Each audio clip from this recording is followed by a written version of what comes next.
If you've ever been blessed to visit Assisi, the great city of St. Francis in Italy, San Damiano is just down the hill, and it's this beautiful little convent where St. Clare lived her cloistered life. I've been there several times, and the peace and the beauty and the holiness there is palpable. It's one of the most peaceful, blessed places I've ever been to, and certainly blessed by the Lord because of Clare's beautiful witness to contemplative prayer, to faith, and to a life of holy poverty. Clare, of course, was a contemporary of St. Francis, of a noble family.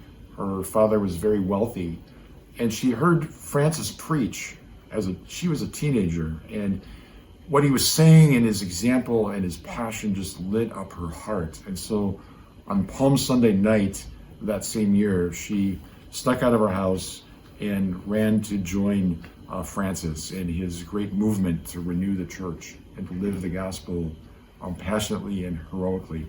She spent time with some Benedictine nuns, but eventually founded her own order in conjunction with St. Francis called the Poor Clares, and they're very much still thriving and flourishing in the church today. They're cloistered, so their whole life is prayer, poverty, silence, work.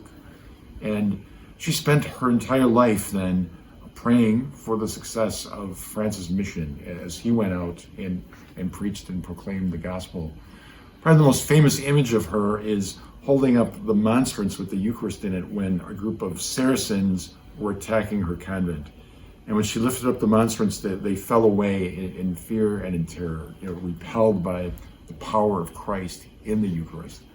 Her feast is today, August 11th, and she serves as an example that when someone else lives the faith, preaches it powerfully, witnesses to it heroically, that's going to impact the lives of many people around that person. And so Clare's life was completely transformed because she was blessed to live as a contemporary of St. Francis. How many people in our lives are opportunities for us to love, to witness, to bless, so we in turn become these overflowing fountains of grace for them? St. Francis of Assisi, pray for us. St. Clare of Assisi, pray for us.